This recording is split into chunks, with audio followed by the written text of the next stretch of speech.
पलंग के चारों ओर डॉलर बिखरे हुए थे। कमरे के सारे दरवाजे व खिड़कियां बंद थी। केवल रोशनदान से छनकर आती धूप के टुकड़े यहाँ छितराए हुए थे। डॉलर के लंबे चौड़े घेरे के बीच नंदिनी बैठी थी। उनके हाथ में एक पत्र था। न जाने कितनी बार वह यह पत्र पढ़ चुकी थी। हर बार उन्हें लगता था कि जैसे पढ़ने में कोई चूक गई हो। ऐसा कैसे हो सकता है? उनका बेटा ये ऐसे कैसे लिख सकता है? जरूर कोई मजबूरी रही होगी उसके सामने, वरना उन्हें जी जान से चाहने वाला उनका बेटा ऐसी बातें उन्हें कभी लिख ही नहीं सकता था। उसकी पत्नी ने उसे इसके लिए मजबूर किया होगा, पर जो वजह रही हो, नवीन ने जिस तरह से सब बातें लिखी थी उससे तो लग रहा था कि बहुत ही सोच समझकर उसने हर बात रखी थी। किसी के बारे में रो चुकी थी। आंसू पत्र में घुल मिल गए थे। दुख की अगर कोई सीमा होती तो उसे भी पार कर चुकी थी। ताउम्र संघर्षों का सामना चुनौती की हर तरह करने वाली नंदिनी इस समय खुद को अकेला महसूस कर रही थी। बड़ी बड़ी मुश्किलें भी उन्हें तोड़ नहीं सकती थी, क्योंकि तब उनके पास विश्वास का संबल था। आज मात्र शब्दों की गहरी स्याही ने उन सबके विश्वास को चकनाचूर कर दिया था। बहुत हारा हुआ महसूस कर रही थी। यह उनकी पहली दूसरी गहरी चोट थी, और वह भी बिना किसी कसूर के। हाँ, उन सब का एक बहुत बड़ा कसूर था। उन्होंने एक खुशहाल परिवार का सपना देखा था। उन्होंने ख्वाबों के घोंसलों में नन्हे नन्हे सपने रखे थे और मासूम अपनी सी खुशियों का झूला अपने आंगन में डाला था। उमंगों के बीच परिवार नुमा क्यारी में डाले थे। सरसों के फूलों की पीली चूनर के साथ ही प्यार की इंद्रधनुष की कोमल पत्तियां सजा दी थी। पर धीरे धीरे उनके सपने, उनकी खुशियां, उनकी पत्तियां सब बिखरती चली गई। खुशहाल परिवार की तस्वीर सिर्फ उनके मन की दीवार की ही टंग कर रह गई। अपनी मासूम सी खुशियों को झूला से बहुत शौक था। उन्होंने अपने आंगन में डाला था। कभी पार में डिडोला हिलता रहता था। वो मन समोह कर से रह जाती थी। शादी का समझौता है, ये बात उनकी माँ के उनकी शादी होने पर बहुत ही पहले समझनी शुरू कर दी थी। पर वो हमेशा सोचती थी कि समझौता करने का तो मतलब होता है कि चाहे पसंद हो या ना हो, चाहे मन हो या ना हो, जिंदगी को दूसरे के हिसाब से चलने दो। सिर्फ प्यार, एहसास, एक दूसरे के लिए सम्मान और समर्पण ही भावना होनी चाहिए। उस बंधन ने नंदिनी को यह सोचकर बहुत हैरानी होगी कि शादी एक बंधन है तो उसमें कोई खुल कैसे सकता है एक दूसरे के। अगर खुल कर जीने में कोई दिल जाएगा तो एक साथी जो हमेशा पति ही होता दूसरे पर अपना विचार, अपनी मनपसंद थोपेगा तो वह खुश कैसे रह पाएगा। माँ डांटती थी कि बेकार की बातें मत सोचा कर, इतना मंचन करने से कोई चीजें बिगड़ जाती हैं। माँ को उन्होंने हमेशा खुशी देखा था और किसी के तरह का समझौता कर रही थी। पापा मम्मी का रिश्ता उन्हें बहुत सहज लगता था। फिर बड़ी दीदी और उसके बाद मंजली दीदी और शादी हुई तो उसको देखकर कभी नहीं लगा कि वो दुखी हैं। नंदिनी जब यकीन हो गया कि उन्हें भी ऐसा कोई सहज जीवन जीने का मौका मिलेगा, सारे मंथन को विराम दे वो रविंद्र के साथ विवाह करके उनके घर में आ गई थी। शुरुआती दिन घोंसले और निर्माण करने के लिए तिनके एकत्र करके वो फुर्र हो गई थी। खट्टे मीठे दिन, थोड़ी बहुत चोहलबाजी, दैहिक आकर्षण और उड़ती हुई रंग बिरंगी तितलियों में बुने सपनों के साथ समय बीतता तो नंदिनी को एहसास होने लगा कि रविंद्र और वो बिल्कुल अलग है। रविंद्र के रिश्ते में सचमुच बंधन बनाने में यकीन रखते थे। खुलकर सांस लेना मुश्किल हो गया था। उनके लिए दरवाजे पर खटखट हुई तो नंदिनी सोच और डोलरों के घेरे में घिरी हुई थी। अंधेरा था कमरे में। दोपहर कब की शाम की बाहों में समा गई थी। लाइट जलानी ही पड़ी उन्हें। माँ जी, दूध लाया हूँ, आप डेयरी पर नहीं आई तो मैं देने चला आया था, एकदम ताजा निकाल कर लाया हूँ। चुपचाप दूध ले लिया उन्होंने, वरना अन्य दिनों की तरह कहती पानी बहुत मिलाते हो आजकल। जब मेरा बेटा आएगा न तो एकदम खालिश दूध बनाना और सबसे ज्यादा देना पड़ेगा तुझे। मेरे बेटे को दूध अच्छा लगता है, बड़े शौक से पीता है। कमरे में आई तो रोशनी आंखों को चुभने लगी। निराशा की परतें उनके चेहरे पर फैली हुई थी। ऐसा लग रहा था कि मात्र कुछ घंटों में ही 2 साल बूढ़ी हो गई है। उदास नजरों से उन्होंने एक बार फिर डॉलरों को देखा। पलकें नम हो गई। नहीं देखना चाहती थी वो इन डॉलरों को क्या करेगी। वो इन सब का 0 वाट का बल्ब जलाया उन्होंने, लेकिन धुंधले में ही डॉलर चमक रहे थे। उनके भीतर जो पीड़ा की लपटें सुलग रही थी, उनकी रोशनी को खुद से बचाना उनके लिए ज्यादा मुश्किल हो रहा था। रविंद्र के साथ लड़ाई होना आम बात हो गई थी। वह कुछ पैगाम फैसला लेती उससे पहले ही उन्हें पता चला कि उनके अंदर एक अंकुर फूट गया है। वो सचमुच समझौता करने लगी। वह इसके बाद उम्मीद थी कि रविंद्र घर में बच्चा आने के बाद सुधर जाएगा। ऐसा सी दूसरी औरतों के संबंध रखना और शराब पीना शायद छोड़ दे। वो ये गलत थी। बच्चा आने के बाद रविंद्र और उम्र हो गए और बोलने लगे, बहुत कहती थी ना कि चली जाएगी। अकेले बच्चे को पालना आसान नहीं।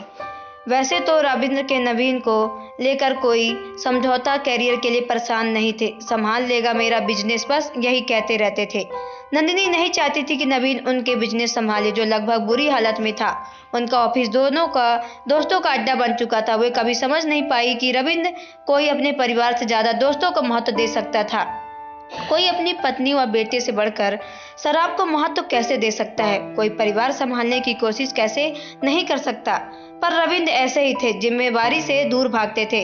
कमिटमेंट तो ऐसे उनके लिए शब्द बना ही नहीं था। ये तो शुक्र था कि नवीन मेहनती निकला, लगातार आगे बढ़ता गया। रविंद्र उन लोगों को छोड़कर किसी और औरत के पास रहने लगे। नवीन अक्सर दुखी रहने लगा। बिखरे हुए परिवार में अपने दम तोड़ दिए। यह सोचकर नंदिनी अपने जमा पूंजी को परवाह न करे उसे विदेश भेज दिया। वह चाहती थी कि बेटा विदेश जाए, खूब पैसा और नाम कमाए, ताकि उम्र के जीवन की काली परछाइयों से दूर हो जाए। उसे उनका जीवन कड़वाहट से न झेलना पड़े। पति पत्नी के रिश्तों में आई दीवारों को अलग देश में उसे चुभे। माँ के अलग होने पर नवीन के लिए आसान न था। उसने देखा कि अपनी माँ को अपने लिए तिल तिल मरते हुए, उसकी खुशियों को खातिर त्याग करते हुए वह नहीं जाना चाहता था विदेश। पर नंदिनी पर जैसे जिद सवार हो गई थी। समझ में नहीं आया था, ऐसा मत करो बेटा, विदेश गया तो पराया हो जाएगा, तो अकेली रह जाएगी। पर वो नहीं मानी। नवीन कामयाब देखना चाहती थी। वो रविंद्र की परछाई से दूर रखना चाहती थी। माँ की ममता तब शायद अंधी हो गई, इसलिए देख ही नहीं पाई कि बेटे को यह बात कचोट गई। पिता का प्यार जिसे न मिला हो और जो माँ के आंचल में ही सुख तलाशता हो, जिनके मन में तार माँ के मन के तारों से जुड़े हों, उसके बेटों को अपने से दूर करने पर नंदिनी खुद कितनी तड़पी थी वह जानती थी। पर नवीन भी आहत हुआ था। कितना कहा था उसने, माँ तुम मेरे लिए कैसे रहोगी, तुम मेरे बिना कैसे जी सकोगी, मैं पढ़ सकता हूँ। पर वह नहीं मानी और भेज दिया उसे अमेरिका। फिर वहाँ जॉब मिल गई। वह बार बार उन्हें बुलाता रहा कि माँ अब तो आ जाओ। वह कहती रही कि बस 2 साल और है, नौकरी के रिटायर होते ही आ जाऊंगी। वह जाने से पहले सारे लोन चुकाना चाहती थी। बेटे पर कोई बोझ डालना तो जैसे नंदिनी को सीखा ही नहीं था। पर विश्वास भी था कि बेटा तो उन्हीं का है। एक बार सेटल हो जाएगा तो वो कह देंगी कि आकर सब संभाल ले, बुला लेगी उसे वापस। कामयाबी की सीढ़ियां तो चढ़ने का लगा। वह नहीं आ पाया। नवीन जब जॉब में उलझा तो खुद की जड़ें पराए देश के जमाने में जद्दोजहद हो गया। फिर उसे मुलाकात में से उसकी शादी कर ली। माँ को सूचना भेज दी, पर इस बार आने का इजहार नहीं किया। मैसी के साथ पाकर उसे बीते दिनों को जख्म भर गए थे। अपने परिवार को सींचने में वह माँ के त्याग को याद रखना चाह कर भी नहीं रख पाया। मैसी के साफ कह दिया कि वह किसी तरह दखल अंदाजी बर्दाश्त नहीं कर सकती। वैसे भी वह मानती थी कि इंडियन मदर अपने बेटों को लेकर बहुत ही पॉजिटिव होती है, इसलिए मैं नहीं चाहती कि नंदिनी वहाँ उनके साथ रहे।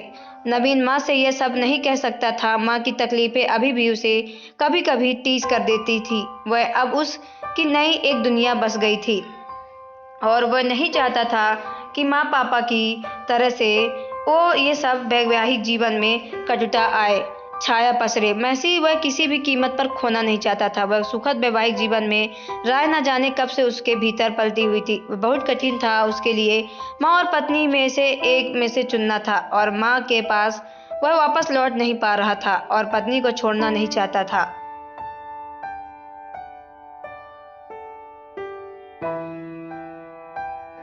वैसे भी माँ को उसे अपने से दूर करने की टीस भी अक्सर गहरी पीड़ा से भर जाती थी। पिता के प्यार से वंचित नवीन माँ से दूर नहीं रहना चाहता था। भले ही माँ ने उसे भविष्य संवारने के लिए अपने से दूर किया था, पर उसे फिर भी अक्सर वो यही सोचता था कि मैं मैसी से पड़ला भारी होना स्वाभाविक ही है। नंदिनी को लगा ऐसे उनका गला सूख रहा हो, पर पानी के लिए वो उठी नहीं। रात गहरा हो गया था। वो समझ चुकी थी कि नवीन का विदेश में जाना उनके लिए जिद हो गया था। उनके जीवन में भी इस रात की अंधेरा भर दिया था। बेटे की खुशियां चाहना क्या सच में इतना बड़ा कसूर हो सकता है? वे नियति की चाल ऐसी होती है। शायद अकेलापन ही उनके हिस्से में आना था। वे जान चुकी थी कि वो जा चुका है। वो कभी ना लौटने के लिए उन्होंने एक बार और पत्र पढ़ा। लिखा हुआ था, माँ आई एम सॉरी, मैं आपसे दूर नहीं जाना चाहता था, पर उसे जाना पड़ा। अब वह चाह कर भी वह स्वदेश वापस लौटने में असमर्थ हूँ। ये सब पढ़ के अपने आप वह गिर पड़ी। आपके त्याग में कभी भुलाया नहीं जा सकता और इस बात में गिलानी भी रहेगी। मैं आपके प्रति कोई फर्ज ना निभा सका, शायद पापा से विरासत में मुझे ये अब गुण मिला होगा। जिम्मेवारी नहीं निभा पाया, तभी तो डॉलर भेज रहा हूँ और आगे भी भेजता रहूँगा, पर मेरे लौटने की उम्मीद मत रखना। अब मैं इस दुनिया में बस गया हूँ, यहाँ से बाहर आकर फिर भारत में बसना मुमकिन नहीं है।